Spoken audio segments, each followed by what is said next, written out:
शिल्पा आणि तिची आई गावात राहायला येतात. तिची आई सरकारी नोकरीमध्ये असल्यामुळे तिची बदली झाली होती. तिच्या आईचा आणि बाबांचा तिच्या लहानपणीच घटस्फोट झाला होता. त्यामुळे तिला बाबांचे प्रेम कधीच भेटले नव्हते. त्यामुळे ती दुःखी असायची. तिने कधीच तिचे बाबा बघितले नव्हते. तिच्या आईला राहण्यासाठी कॉटेज भेटले होते. तिथे ती आणि तिची आई राहत. तिच्या बाजूच्या रूममध्ये एक व्यक्ती आणि त्याची मुलगी राहत. योगायोगाने ती मुलगी पण तिच्याच वर्गात होती. त्यामुळे काही दिवसांनी त्यांची मैत्री झाली. त्या मुलीचे ते वडील होते. ते त्या दोघींना गाडीने सोडायला जात. श्रावणीची आई तिच्या जन्मताच देवाच्या घरी गेली होती. त्यामुळे तिला आईचे प्रेम कधी मिळालेच नाही. ती शिल्पाच्या घरीच असे. तेव्हा आई कशी असते हे तिला कळते. शिल्पाची आई तिचे पण लाड करू लागली होती आणि श्रावणीच्या बाबांकडून तिला बाबांचे प्रेम मिळू लागले होते.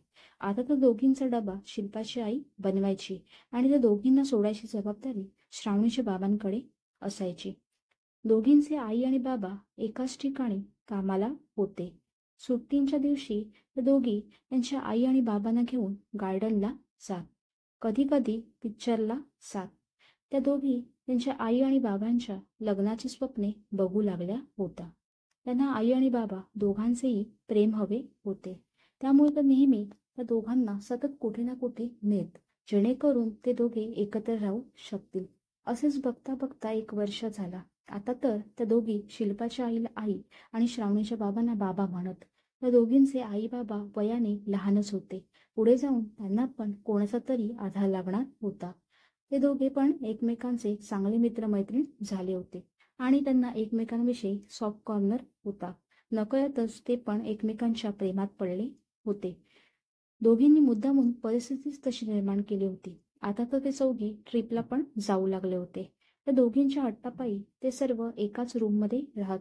त्यामुळे आपसुकच कोणीही प्रेमात पडेल असेच ते दोघे पडले होते. त्या दोघींनी एकदा त्यांना एकत्र बोलावले आणि तुम्ही दोघेही लग्न करा, म्हणजे आम्हाला आई आणि बाबा दोघेही मिळतील, अशा त्या म्हणाल्या. सुरुवातीला ते दोघे टाळाटाळ करत होते. नंतर त्या दोघांनाही एकमेकांवरील प्रेमाची जाणीव झाली आणि ते दोघे मुलींच्या इच्छेसाठी लग्न करायला तयार होतात. चांगला मुहूर्त काढून लग्न होते आणि त्या दोघींच्या एकत्र कुटुंबाचे स्वप्न पूर्ण होते. ते चौघे आनंदात राहू लागतात.